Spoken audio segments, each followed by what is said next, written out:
Deputado Carlos Marum, na primeira denúncia contra o presidente Michel Temer, o Planalto conseguiu 263 votos. Qual será o placar nesta segunda denúncia, nesta próxima quarta-feira? Em relação ao placar dessa segunda denúncia, eu tenho uma certeza, uma confiança e um palpite.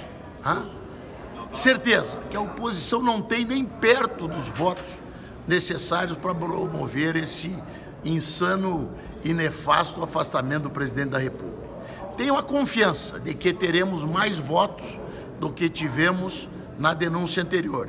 E tenho o palpite, 278 votos. Aqui o senhor atribui essa votação mais expressiva do que na primeira denúncia, ao contrário do que, obviamente, os opositores estão dizendo aqui nos corredores da Câmara, deputado? Bom, se é uma coisa que não tem correlação nenhuma com a verdade, é o que diz a oposição. Até porque eu não consigo lembrar de alguma derrota que nós tenhamos tido. Não consigo lembrar de uma vitória da oposição desde que nós chegamos, de que o presidente Temer chegou ao governo.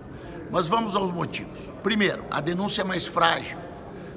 A denúncia é uma maçaroca, mistura alhos com bugalhos. Então é uma denúncia muito mais frágil. O denunciante, muito mais fragilizado. Da primeira para a segunda denúncia, essa atrapalhada do senhor Janot, nessa situação aí dessa delação da JBS. Tanto é que os delatores já estão presos. Então essa atrapalhada já se revelou. Hoje o que se questiona são os motivos. Hoje é o contrário, são questionados os motivos do doutor Janot para causar uma confusão tão grande como essa no país, em cima de uma situação de evidente controvérsia. Então, denúncia mais frágil, denunciante mais frágil e a economia mais fortalecida.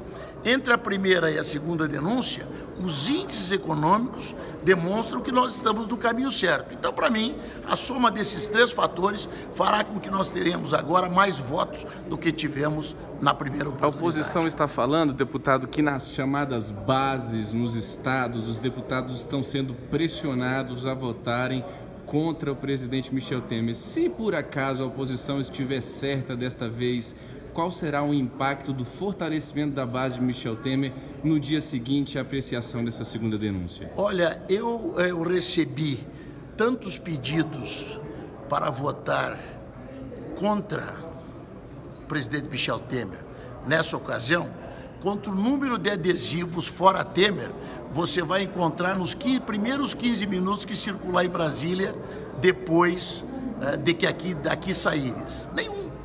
Você anda por aí, não vê nenhum, não existe pressão nenhuma. Eu ando por tudo que lugar, não consegui ver até agora um único adesivo de fora Temer. Quando derrubamos da deposição da presidente Dilma, existiu um movimento de comoção popular, hoje não existe. Tanto que você não vai ver nenhum.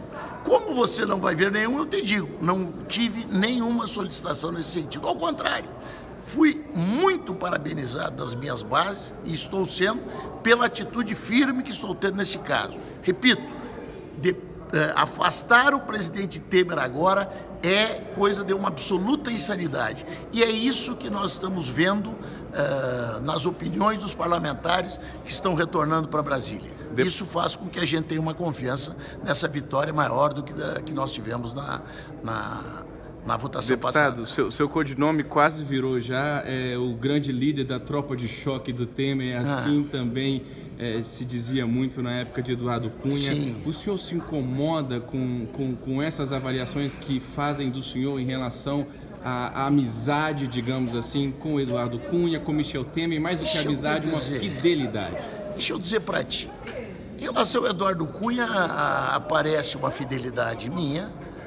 Naquele momento ele foi realmente muito importante. Sem ele, nós estaríamos ainda vivendo sob o jugo daquele governo nefasto que era o governo do PT.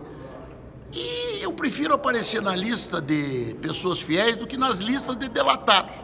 Aparece delação de tudo que é jeito e eu não sou delatado. Por quê? Porque eu, na verdade, trabalho em função daquilo que eu tenho em relação ao que eu tenho convicção. Todo mundo apostava que eu estaria nessa delação do Funaro. Deram com os burros na água. Inclusive a revista Veja publicou uma nota nesse sentido. Obviamente eu estou processando. E não teve ainda a dignidade de dizer. Então, só para te dizer. Então, Eu sou uma pessoa que tenho lado, tenho posição e sou firme. Esses dias um me perguntou, você vai continuar firme? Claro, porque eu sou firme. Claro que onde eu estive, no que eu acredito, eu estarei lutando com firmeza. Assim foi pela reforma da Previdência, foi pela permanência do Cunha para que ele derrubasse a Dilma, vai ser pelo Temer e vai ser em relação àquilo que eu acredito que seja melhor para o Brasil. Para finalizar, deputado, hoje pela manhã, numa palestra em Belo Horizonte, o ex-procurador-geral da República, Rodrigo Janot, disse que a única solução para a política é a própria política. Cogita-se, inclusive, uma eventual candidatura, que obviamente ele ainda nega, em Minas Gerais. Eu sei que o senhor não vota em Minas Gerais, mas o senhor votaria em Rodrigo Janot, deputado Carlos Marum? Olha, eu não votaria em Rodrigo Janot. Eu não votaria em Rodrigo Janot porque eu vejo hoje ainda uma grande cortina de fumaça em relação aos motivos que o levaram a tomar as atitudes que tomou, principalmente nos últimos tempos em que esteve à frente da Procuradoria-Geral da República. Sou o relator da CPI da JBS. Se ao final restar provado que tudo isso foi simplesmente coincidência, eu talvez até possa dizer que mordi a língua, que eu estava errado. Mas, da mesma forma que acredito que o Janot não votaria em mim, pode ter certeza que eu não concederia a ele o meu voto. Até para o Moro poderia conceder, mas para o doutor Rodrigo Janot não.